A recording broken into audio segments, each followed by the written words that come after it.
আসসালামু আলাইকুম, সবাই কেমন আছেন? এটা হচ্ছে গতকালকের ভিডিও। দেখেন আমরা করলা ভাজি করব, সেইগুলো সব কিছু কেটে নিছি। এদিকে ভাজি করা শেষ। আমার শরীরটা প্রচুর পরিমাণ খারাপ ছিল, আমি তেমন ভাত খাই নাই, যে কটাই খাইছি তারপর ওষুধ খাইতেছি। এইদিকে দেখেন পরের দিন সকালবেলা এই যে বেগুন সেদ্ধ করে রাখছিল, ভর্তা করবে, তাই দুপুরে পানি ভাত ছিল, এখানে বেগুন ভর্তা, পেঁয়াজ, তারপর হয়েছে করলা ভাজি, ডিম ভাজা, ওগুলি দিয়ে আমরা পান্তাবাতি খাইছি, কারণ অনেকগুলো ভাত ছিল, ভাত খাওয়া হয় না। এইদিকে ভাই বোনের আবদার যে আসলে আপু ভাত খাইয়ে পেট ভরে নাই, পান্তা ভাত খাইছি, কিছু বানাই দেন।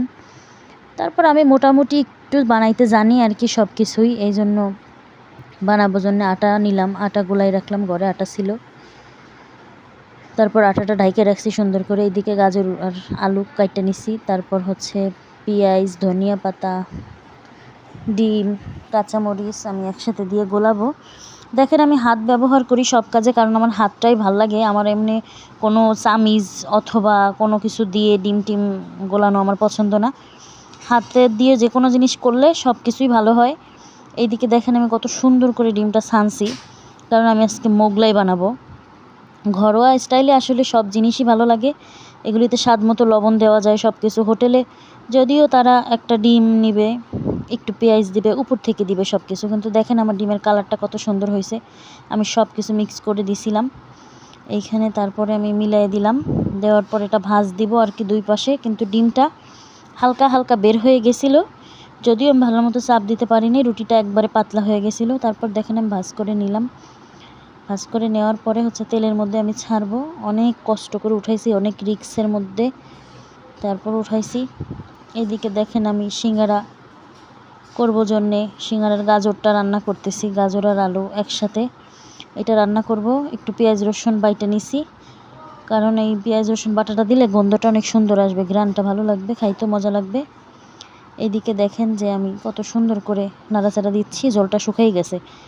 তারপরে একটু জিরার গুঁড়া দিয়ে উঠাইছি, তারপর তেল দিলাম, তেলের মধ্যে মোগলাইটা দিলাম, মোগলাইটা ভাজবো, তাই লাল লাল করে ভাজতেছে আমার ভাইয়ের বোন, ও সুন্দর করে ভাজছে। ভাজার পরে উঠানোর পালা। এইদিকে আমি আবার আরেকটা রুটি বেলে নিছি, এটা কাটবো, কাটার পর সিঙ্গারার এটা তৈরি করব, কারণ সিঙ্গারার খিলিটা বানাইতে হইলে তো এভাবে কাইটা নিতে হবে রুটি। তারপর আমি মাঝখান থেকেও কাইটা নিছি, দেখেন ছোট ছোট পিস হয়েছে।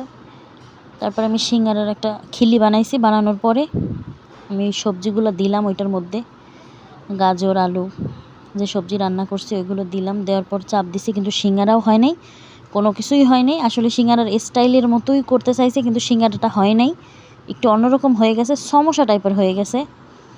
যাই হোক, তারপর আমি হচ্ছে এইগুলো ভাজলাম, ভাজার পরে নিয়ে যাব খাইতে। এদিকে দেখেন আমি মোগলাইটা কাটবো। এত সুন্দর হয়েছে মোগলাইটা, যা ভাষায় প্রকাশ করতে পারবো না। আসলে ঘরেও এত সুন্দর তৈরি করা যায় কখনো ভাবতেই পারি নাই। তারপরে দেখেন খাওয়ার জন্য প্রস্তুতি চলছে। এদিকে আমার ভাইয়ের বোন সস ঢালতেছে, আমাদের সসটা শেষ হয়ে গেছে। তারপর পাতা কিছু সস ছিল, এটা নিয়ে গেলাম খাইতে। সর্বপ্রথম আমিই টেস্ট করলাম। আজকে এই পর্যন্তই, সবাই ভালো থাকবেন।